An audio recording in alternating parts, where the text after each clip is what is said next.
Hello दोस्तों, मैं doctor Sanjay Sharma, interventional pain physician. आज का जो मेरा टॉपिक है सर्वाइकोजेनिक हेडेक, जो कि अक्सर मरीजों में देखा जाता है कि सिर का दर्द, जिसे हम आम भाषा के अंदर से बोलते हैं और कई टेक्निकल भाषा के अंदर से उसको माइग्रेन भी कहते हैं। दोनों चीज़ों में काफ़ी डिफरेंस होता है कि हम सर्वाइकोजेनिक हेडेक को माइग्रेन समझें कि दोनों की न्यूरोलॉजिकल पॉइंट ऑफ व्यू से यदि क्लिनिकली सिम्टम्स और इलाज बिल्कुल एंटायरली चेंज हो जाता है। तो सर्वाइकोजेनिक हेडेक जो कि नाम से विदित है कि सर्वाइकल रीजन होता है हमारा, जिसमें गर्दन की जो रीढ़ की हड्डी होती है, जिसमें 7 वर्टिब्रा होती हैं, उनसे हमारी जो नर्व्स निकलती हैं, उन नर्व्स के कारण सर के अंदर दर्द होता है और उस दर्द का जो डिस्ट्रीब्यूशन होता है वो पीछे की साइड में, गर्दन से पीछे की साइड से चलता हुआ काफ़ी ये आगे के सिर के यहाँ तक पहुँच जाता है और पेशेंट सोचता है कि मुझे सर माइग्रेन हो रहा है। तो ये जो हेडेक वाला जो पार्ट है, जो सर्वाइकल स्पाइन की जो नर्व्स होती हैं 1 to 7 होती हैं, उनकी सप्लाई होती है, जैसे 0-1, 0-2, 1-2, है ना। सर्वाइकल स्पाइन के जो कॉमन जो चीज़ आती है, जो हमारी ग्रेटर ऑक्सीपिटल नर्व्स और लेसर ऑक्सीपिटल नर्व्स, है ना, जो कि ऑक्सीपिटल रीजन को सप्लाई करती हैं, उनके अंदर से किसी प्रकार की pathological condition, physiologically condition, neurologically conditions ये होती हैं, तो उसके कारण ये दर्द उत्पन्न होता है। तो इसका बेसिक जो पैसे पता लगाएं, पहला तो जो डॉक्टर साहब होंगे वो इस चीज़ को देखेंगे कि क्लिनिकली क्या इसमें प्रॉब्लम आ रही है, इसका क्या ऑनसेट ऑफ एक्शन है, कितना ड्यूरेशन रहता है, किस टाइम ज़्यादा रहता है। तो जब आपकी मूवमेंट ज़्यादा होती है सर्विकल रीजन की, तो ये एग्रावेट हो जाता है। उसमें बेसिकली जो प्रॉब्लम नोटिस किया गया है रेडियोलॉजिकली, जो हमारे जो फैसेट जॉइंट होते हैं, जो फैसेट जॉइंट होता है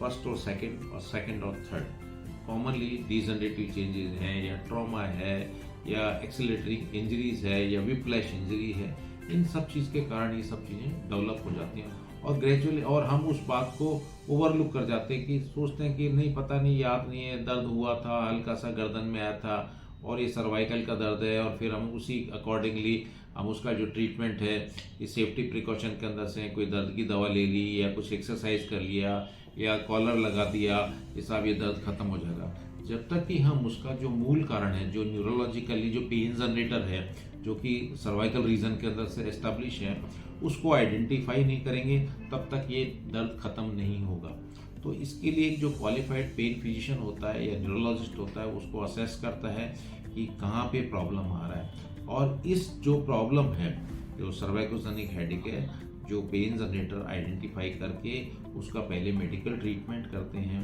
कुछ टाइम के लिए कुछ मेडिसिन होते हैं, कुछ पेन किलर होते हैं, कुछ न्यूरोजेनिक सब्सटेंस होते हैं और कुछ आप समझ लीजिए वाइटामिन्स वगैरह होते हैं, वो दिए जाते हैं और कुछ सेफ्टी प्रिकॉशन होते हैं, तो उससे काफ़ी हद तक मरीज का जो दर्द खत्म हो जाता है। डिस्पाइट ऑफ दैट यदि खत्म नहीं होता है तो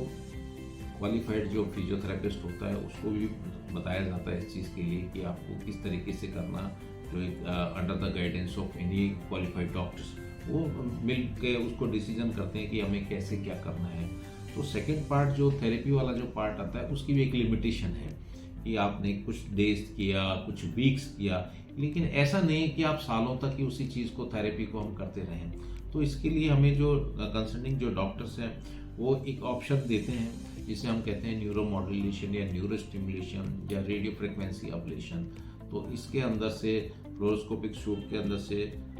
पेशेंट को ले जाया जाता है अंडर लोकल एनेस्थीसिया।